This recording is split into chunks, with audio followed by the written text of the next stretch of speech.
Hello and welcome to Real Talk, coming to you live on SABC 3, where the stage is yours. My name is Azania Mosaka, filling in for Anele while she's away. You know, the language debate is never ending. Now anger has been directed at black parents whose children struggle to speak in vernacular. English is the universal medium of instruction in business, science, technology, politics, and so on, while indigenous African languages are relegated to the domestic sphere. But is it wrong to raise a child to speak only English? And what does this mean for identity and cultures? We're going to ruffle the feathers a little bit today, as I'm joined by linguistics lecturer at the University of Johannesburg's Language, Cultural Studies and Applied Linguistics Department, Thabisile Mphahlele. Her special interest is in the indigenous languages of South Africa, and particularly societal attitudes towards these. Thabisile, it's great to have you on the show. Thank you for joining us. Thank you very much for having me. You know, Thabisile, we often talk about how language is tied to our identities and culture. What exactly are we referring to? Okay, in that respect, we mean that language is a very big carrier of our cultural practices. It's a carrier of the way in which we express ourselves culturally, socially, emotionally, psychologically. And so there is that belief that, for instance, if you are operating in one language, you are more able to express certain cultural concepts, certain cultural ways of thinking more than you would in another language. So that is why, you know, there's this big link between language, culture, and identity. So it's quite a complicated, if I can say, relationship, and it's not as simple as we tend to make it out to be. Right, and I hope that we can unpack some of that in this conversation. So does assimilating to the English language automatically mean that you're assimilating to the English culture? And is it possible then for someone to remain connected to their roots, to their traditions, to their heritage, even though they've assimilated into English?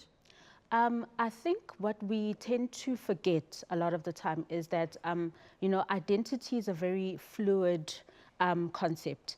And language is also something that changes and evolves over time. Yes. And so a lot of the time when we say that, you know, if you cannot speak in one in one language, then you cannot express a certain aspect of your culture, then I think we're being too simplistic, you know. I would say as well that with regards to, you know, culture. Yes.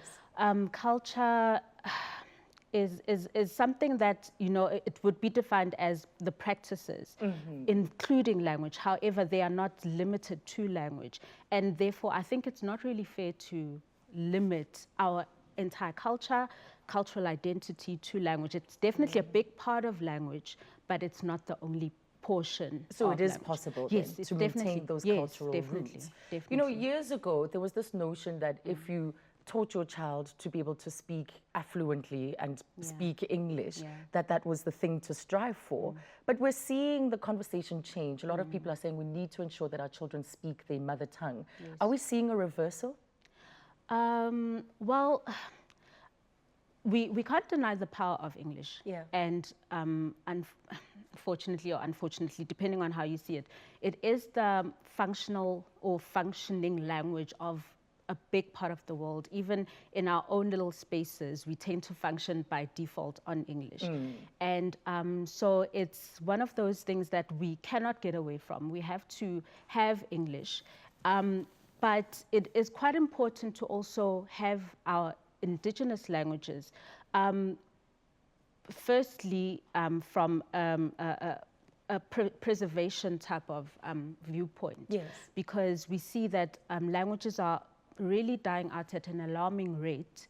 And so we need to preserve our indigenous languages. And so I can kind of understand the backlash, you know, with regards to why are we not focusing most of our attention or a lot of our attention on ensuring that in this context, black, you know, children have their mother tongue, you know, as a tool, and then add to that their English. So I can understand the debate. But because some are even saying we should just have a one language policy. Is that even an option in a country as diverse as ours? It is an option. However, I don't think that would be the solution. Because I feel, again, going back to a previous point that I've made, you know, language is such a big part of our daily lives, and it expresses so much about ourselves. And I feel almost like if we take away from the diverse you know, landscape of our languages, then it really affects our way of thinking. It affects how we view each other. Right. It even affects or compromises our ability to learn about other people as well. So I wouldn't recommend it. Yes, it's you're not on that side of the debate. No, definitely not. And what's the most spoken language in South Africa?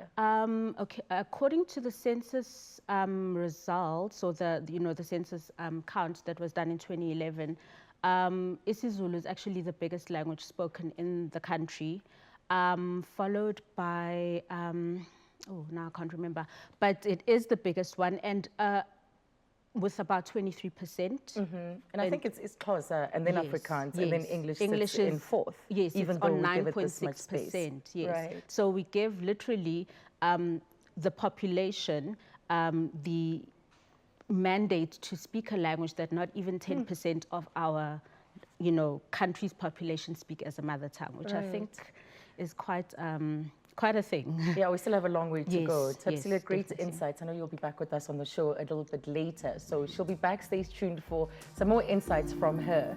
Speaking English to your children at home is a form of child abuse, end quote.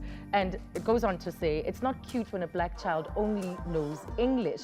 These are some of the comments made on social media by musician Ntsiki Mazwai. Do you agree? Well, after the break, we meet a young woman who's been shamed for her inability to speak her mother tongue. This is Real Talk.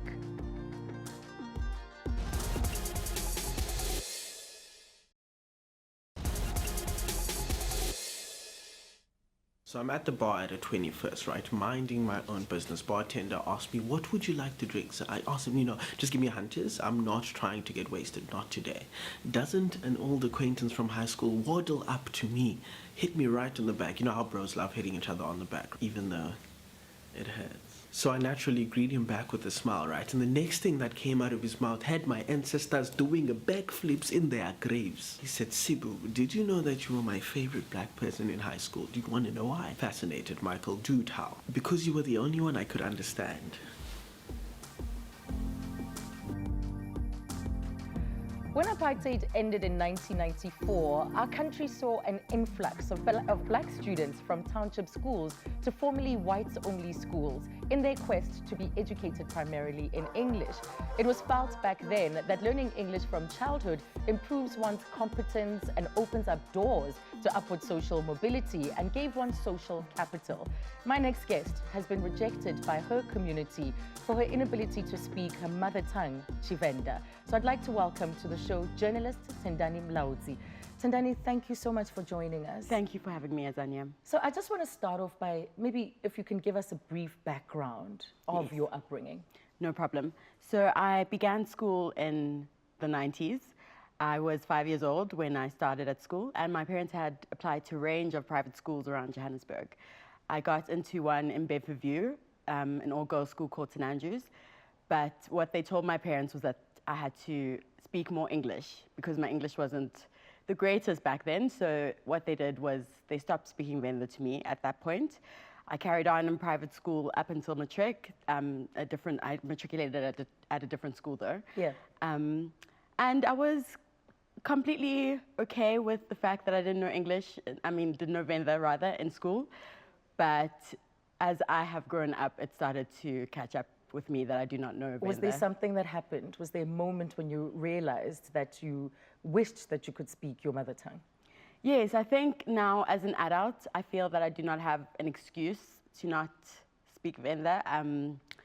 I think when you're a child, people will be like, they'll say things to your parents rather than blame you as a child for not knowing Venda. But now at this stage, I can't really say or blame my parents for this because I've had the opportunity, but it is a bit of a complex situation and it's not as easy as people think it may be. Right. Yes. Well, I'm going to pause you there for a moment, Tendani, because we need to apologize to our viewers. We seem to be having a sound technical challenge at the moment, but our technicians are working on it. So please do bear with us as they attend to it. So, Tendani, so there was a time when you were angry with your parents. So I've never really been angry at them. I understand the decisions that they made. Yeah. I've been given the best opportunities. I'm so grateful for the fact that I'm matriculated at the top girls' school in the country, you know.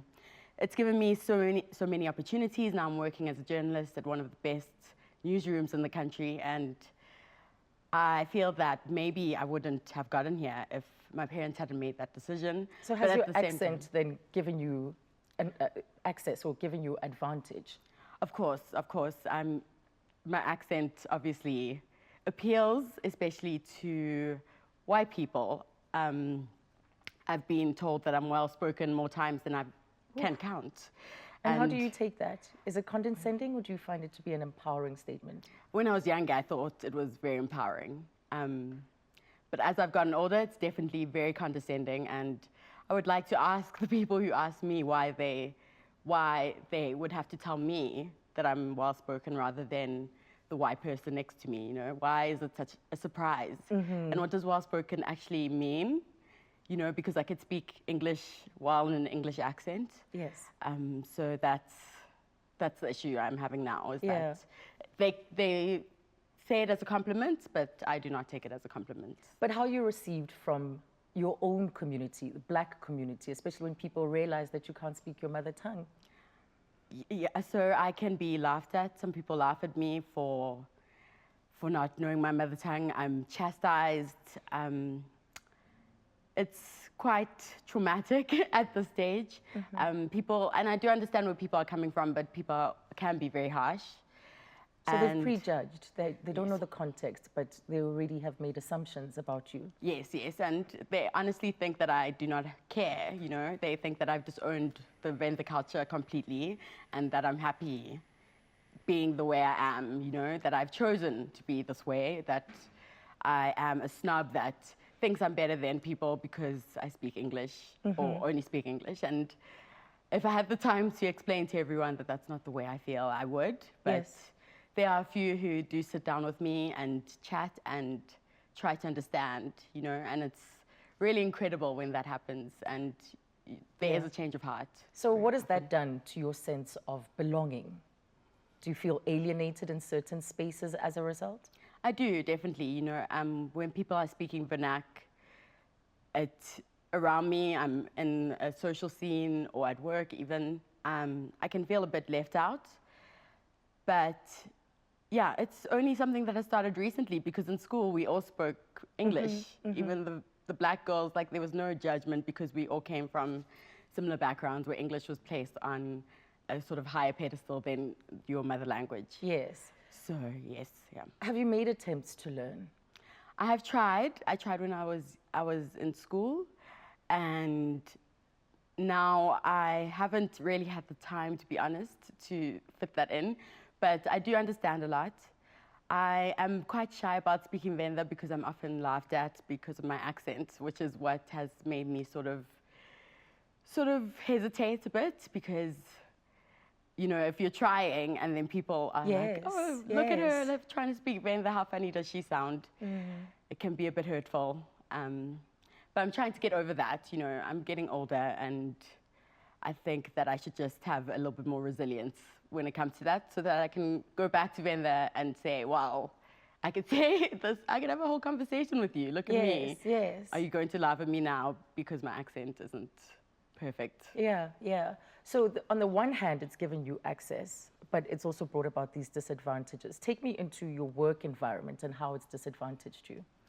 So as a journalist, obviously we live in South Africa, where most people speak one of the many 11 languages other than English. And I think that it puts me at a huge disadvantage because I'm not able to actually understand the stories on the ground. If I can miss out on something that is major because I'm not able to understand what is happening.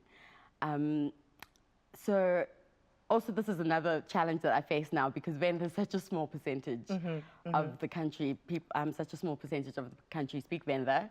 And I think maybe it would be more career-wise, more, it would be better for me to learn maybe Sotho or Zulu. And so, yeah, I think if I was able to understand more, I could definitely get more stories and be able to relate to other people more. So that's a huge disadvantage in the journalism world. Would you do things differently? Would you want different for your own children? I think I would. I think I would try, you know, because there are so many bilingual people in this country, and there must be a way that we are able to teach our kids to speak two languages at once. Yes. Because it's been done multiple times.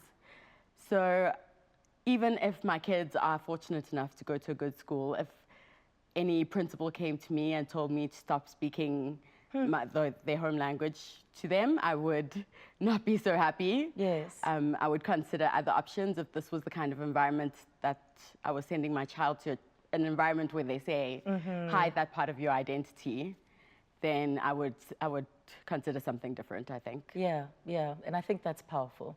The fact that this is hiding a part of yourself just to be able to fit in. Wow.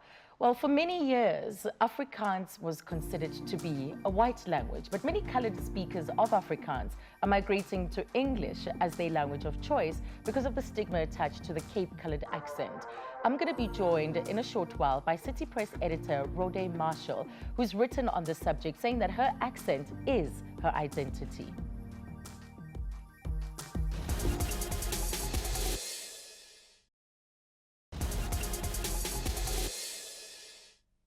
Het maakt me baie kwaad as mense dink Afrikaans is 'n wit taal. Afrikaans is jou taal, kleurling. I think that how the language came to be, and one of the reasons why Afrikaans is also called kitchen Dutch, is because it was spoken and developed in the kitchen by the slaves. And then perfected academically by the Cape Malays later on. And I think from what I can read, is the groot trek when they left the Cape and they went up into the middle. They took the language with them and claimed it as their own. There are more non-white Afrikaans speakers in this country than white Afrikaans speakers in this country. So that ought to tell you something. I think that Afrikaans got appropriated by white people who, in an attempt to make themselves natives of South Africa. The fact that it's become, that certain people have laid claim to Afrikaans is also problematic. That just shows, I mean, it's one example of how our history's been misinterpreted. And to tell people who've been speaking Afrikaans their whole lives and have lived and live and breathe in Afrikaans that, you know, by speaking that you're speaking the colonial language or you're partaking in an oppressor's tongue. Like, to tell people that is also denying how they've found a sense of ownership, or how we as a community have found a sense of ownership. People tried in the old system to estrange me from my own language.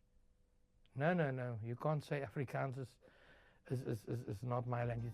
It's very much my language. That's a language I grew up in, that's all I know.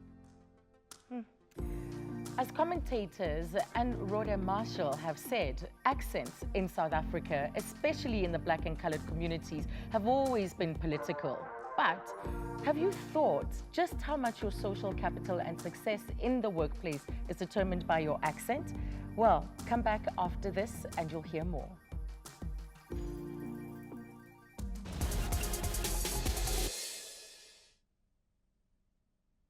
I'm now joined by Rhodè Marshall. Rhodè, we heard in that clip that there's a difference between Afrikaans and Afrikaans. What do you subscribe to? Do you also hold the views that we heard from our commentators?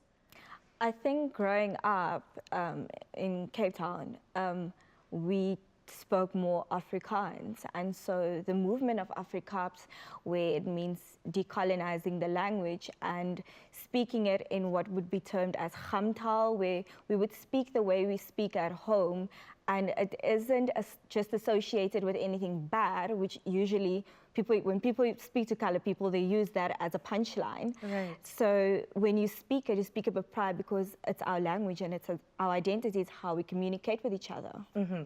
And you believe that language is tied to who you are, your identity?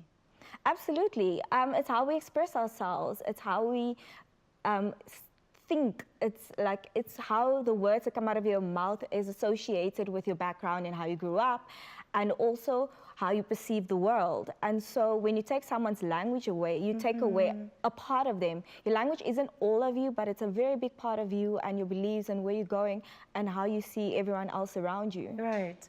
So there was a time when you underwent training to soften your accent. Yeah. Tell me about that. Why did you have to undergo that?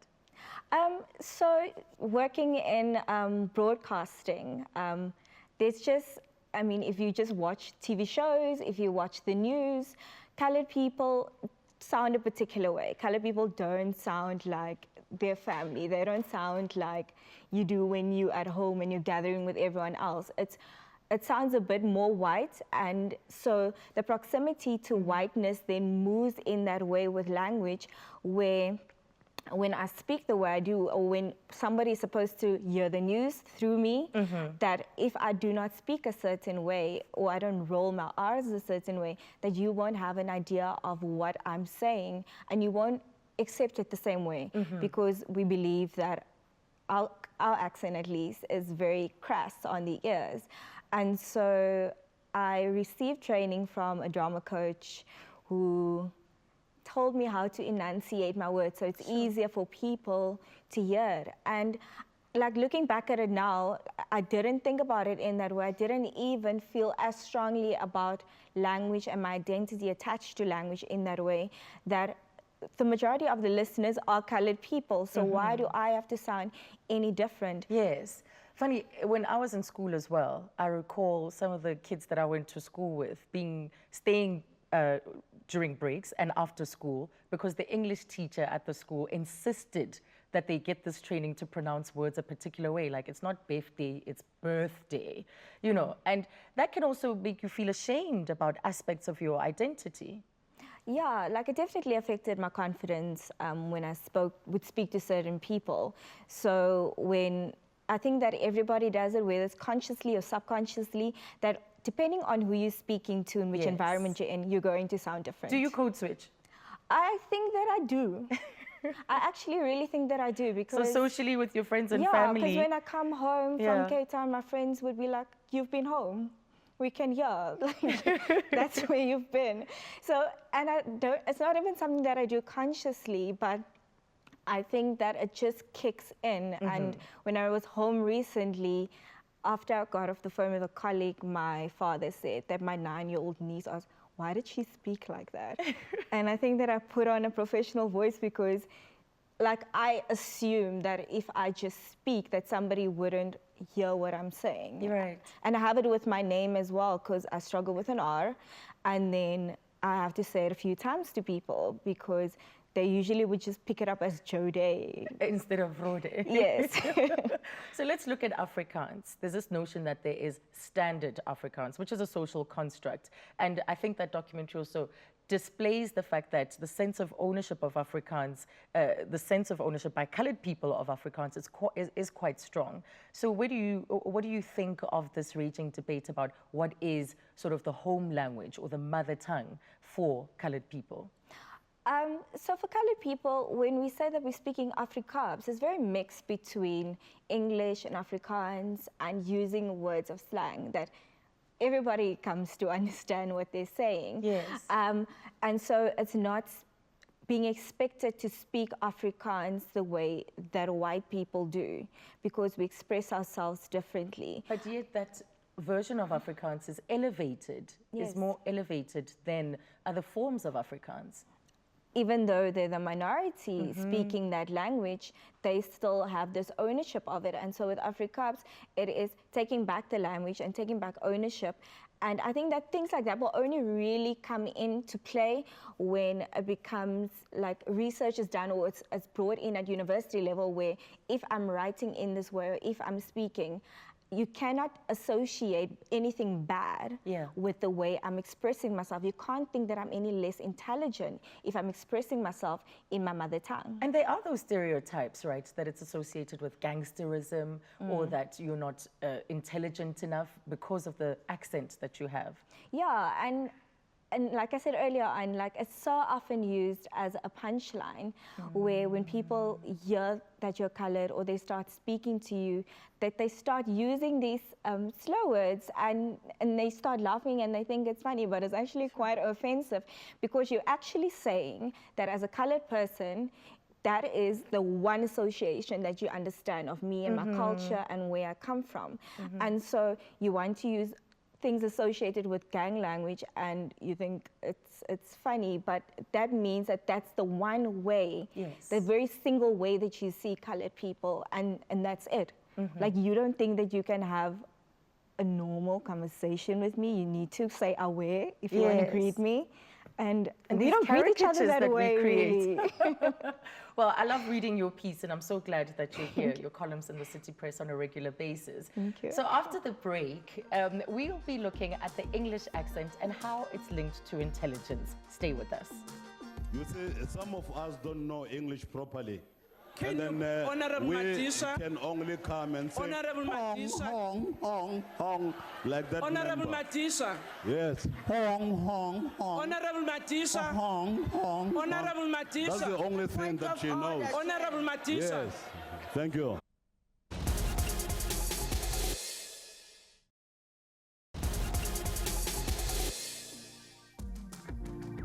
In South Africa today, English is not just dominant in the education system, but it's also seen as a language of power.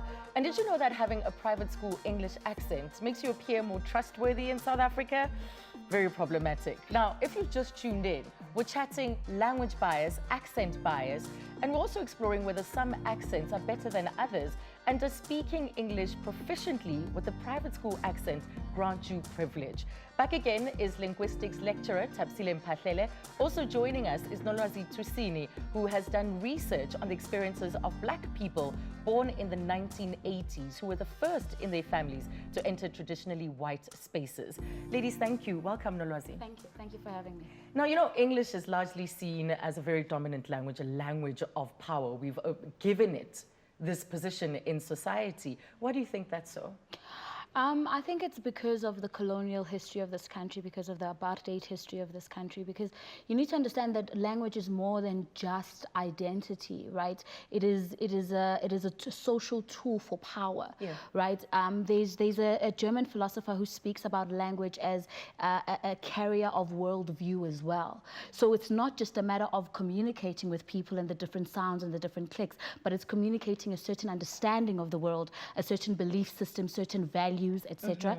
And so when you are part of a colonial project or a project of oppression, you also use language as a tool to convey power, to maintain power, to construct social power. So it works in terms of racial relations and even gender relations. The words that we use, the things that we say about each other, and the way that we speak about certain things. Right. You know, we took a look at research that was conducted with different members of our demographic in South Africa, racial demographics. And the results were very interesting. And it found that Black people were willing to hand over money to a white person. And also they were willing to hand over money to a Black person who spoke in an affluent English accent. So talk to me about these biases and in a lot of ways how we've internalized them without even recognizing it. You know, just to echo what she has said, you know, it has, these beliefs do come from the colonial past that we've had. And obviously in that colonial history, we've had constructs of who is more important than somebody else. And with that, their language and everything that is associated with them is important. And as a result, we adopt, you know, whether consciously or unconsciously, we adopt the things that we feel will make us maybe reach the level of importance as other people. I would put it in this context, white people.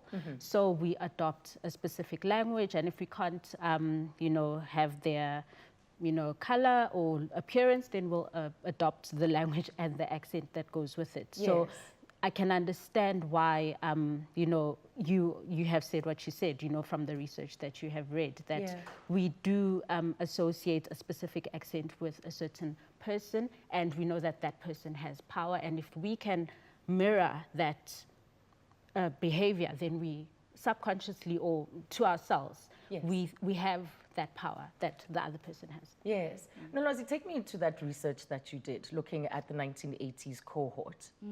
I think because I'm a 90s, 80s baby myself, it was very important for me to do that research because I almost felt as though I was living in a dichotomous life.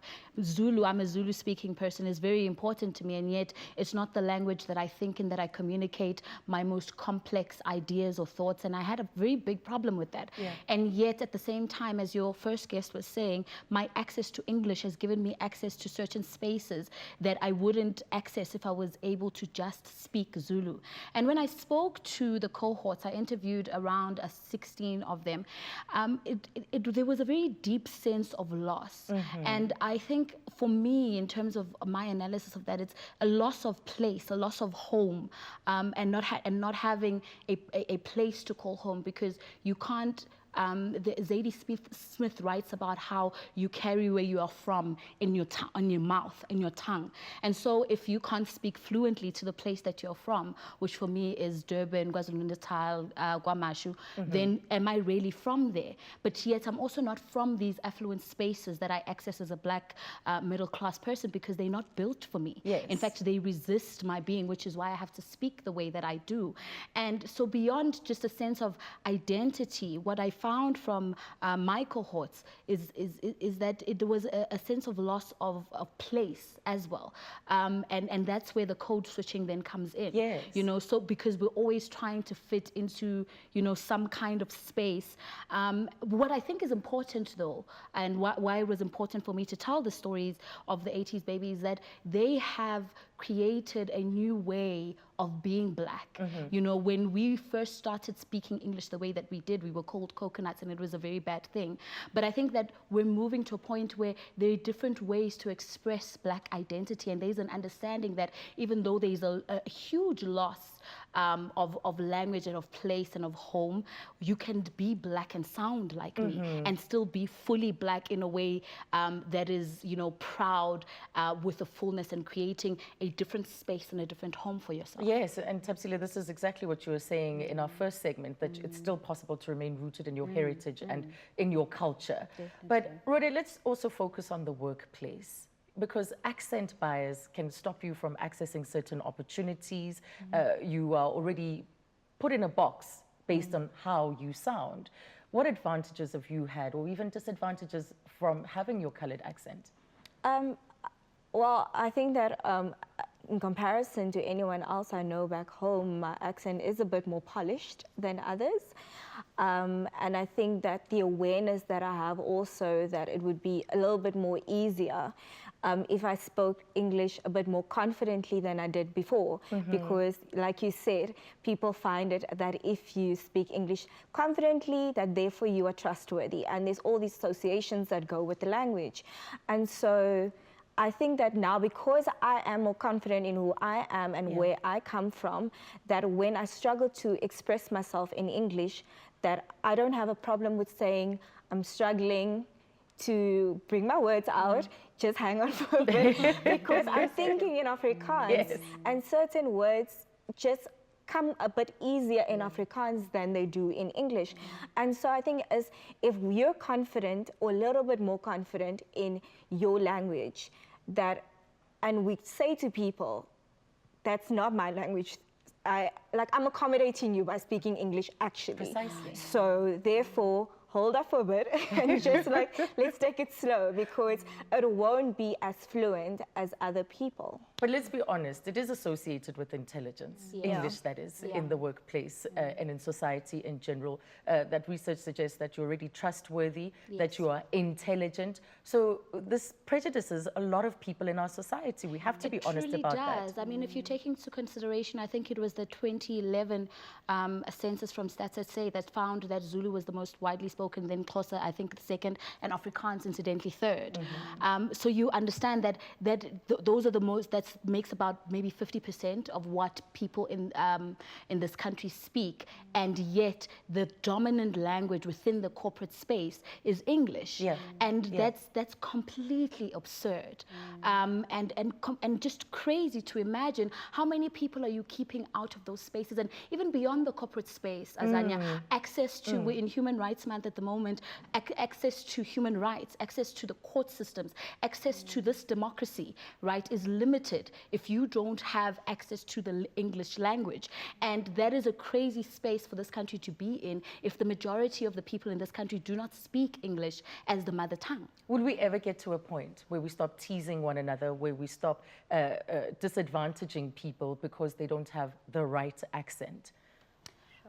I hope we do. I don't know that we will. I mean, as working as someone who works in broadcasting, I'm sometimes shocked and appalled at the fact that certain people are not allowed to speak on the radio or on television because of the way they sound, because they sound too black or too colored or too whatever. And it doesn't make sense to me because they represent the majority of the people in this country. And I don't know what it's going to take for us to get there, but I am encouraged by the fact that people's home language and indigenous languages, particularly black people, particularly middle class and model C black people, it's becoming more important to us. Because the more we are the people at this point who have a certain amount of social power and privilege and mobility, and if we begin to place importance on these things again, I hope that that's going to have a trickle-down effect in terms of policy making and all the other spaces that we're in. So I think that it's also a responsibility for black professionals in any space that you are in to actively use your indigenous language, your mother tongue, and do it unapologetically and proudly. And also be aware mentally when you are having a block, when you're not listening to the content of what someone is saying, where you're judging them just based on how they sound. And I think we all fall into that trap. So the sooner we become aware of it, the better. Well, language remains a thorny issue. There's no doubt about that. I want to say thank you to my guests, Rhodè Marshall, Tendani Mulaudzi, Tabsile Mphahlele, as well as Nolwazi Tusini. Now, are you scared of public speaking? Do you need to improve your accent? Have you experienced prejudice, perhaps, because of your accent, and what has the effect been on your self-esteem as a result? So on the other side of this break, we look at accent modification and why more and more people seek help in altering their accents. Stay with us.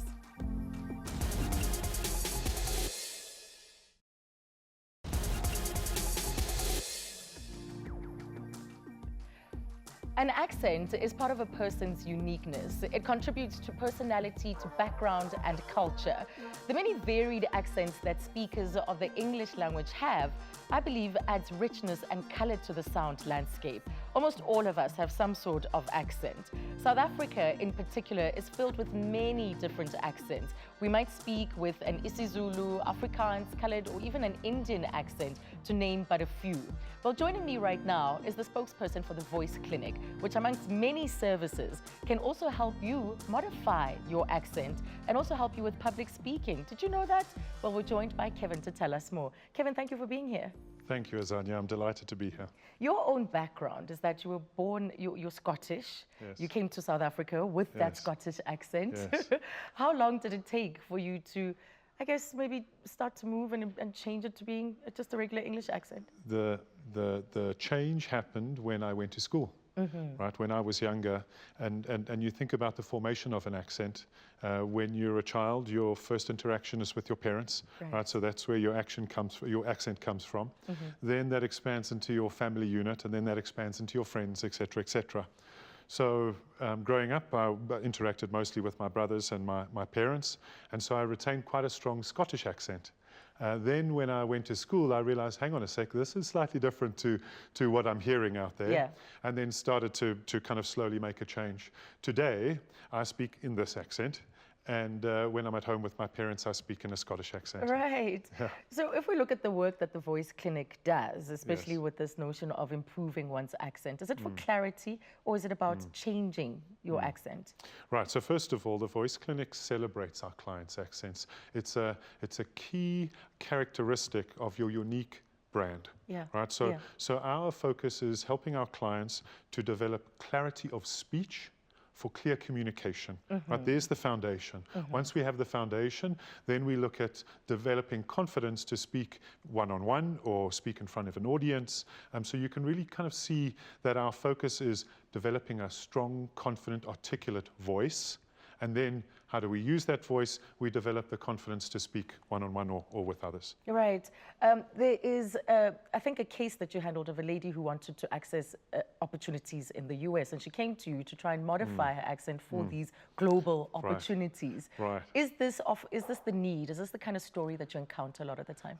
No, not really. That's the exception. Okay. And that's the Charlize Theron effect. Right? That was a South African lady who went overseas and deliberately worked on her accent in order to be associated with a different market. Right. What we encounter is South Africans who are looking to develop their confidence to communicate.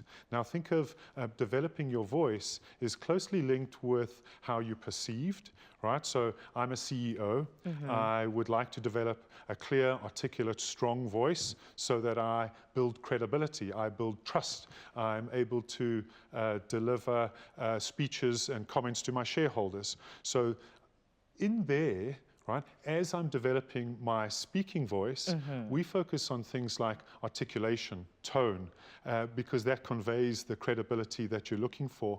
But in there, as a byproduct, as a natural byproduct, the language is kind of molded ever so slightly. Is that the same as softening an accent? Yeah, I suppose you could call it softening an accent. But again, the point is that I want to communicate with you effectively. So if there's certain things that I'm saying that maybe don't come across clearly and you're not understanding, then that's something that we can shape. Right. And do you ever turn people away based on their reasons for wanting to improve their accents? Oh, no, we're very fortunate, right? We spend our days and weeks working with people who want to transform their lives, right? So the confidence that our customers gain from developing a powerful voice, clear, articulate, strong, so that you can communicate, as well as the confidence to speak, whether one-on-one or to an audience, it's such an underestimated skill in life. What are the psychological effects then? What is happening to someone's self-esteem and sense of self if they feel that they're not expressing in an accent that the world is anticipating? Right, so it's less about accent and more about voice, right? The tone of your voice. And a lot of those signals can be unconscious. Right? Yes. So you listen to my voice, it resonates, and automatically think, okay, well, there's some credibility, right? So that's our focus, but as I said, right, so one of the byproducts is to kind of smooth out the accent. Give me an example. Right, because even in the advertising industry, there's something called black English. They would want to cast for someone who will deliver a script I'm not familiar with that English. term. But give me an example as to how you would start to do this. Right, with pleasure. If we think about pronunciation, we have a technique to work on lengthening your vowels, right? It helps to resonate, right? And it helps you to speak slower. Yeah. So we work with our clients to do that. And then when they speak, it actually subconsciously it says power, confidence, authority. By lengthening your vowels, you start to subtly change your accent. Right. Right. So we focus on the voice aspect of it to build the confidence and to build your speaking voice. But again, as I said, it kind of subtly kind of starts to change your accent as well. Right. And then you have this teen program that's tailored for children. And our accents are a product of our environment, our backgrounds, and so on. So what does the work entail, working with children at that stage? Right. So again, it's down to confidence. The ability and the confidence to speak, to articulate, to communicate in an effective manner. And then again, when you get into the business sphere, the ability to speak confidently in front of others, whether you're in the sales profession, whether you're in a CEO or a leadership position, or you're a team leader, that ability to be able to communicate, to get your team's support and their commitment is an underestimated skill that is so powerful. And that's why the transformations we do, whether it's with the team or whether it's executives who we work with, being part of that transformation where someone, an individual, goes from lack of confidence, being timid, inability to communicate effectively, Right. and being part of that transformation. It's such a powerful journey, and we're just so blessed to be part of it. Yes, and it seems like you find it very rewarding, Right. Kevin. No, Thank we you so we much. love it. Thank you. Yeah, thank you. Wow. Well, and that's it for today's show. It's all done and dusted. Thank you so much for watching. And thank you to all my guests for sharing their insights on the politics of language and accents. Now, something to look forward to. They've performed together. They haven't performed together in 9 years. And now they're back with a new single titled There You Go. It's a tribute to slain band member Flabber. So tomorrow, Squatter Camp will be on your screens, and you don't want to miss that show. It's going to be a reunion that's going to be unforgettable. But from myself and the team, have a fantastic evening. Good night.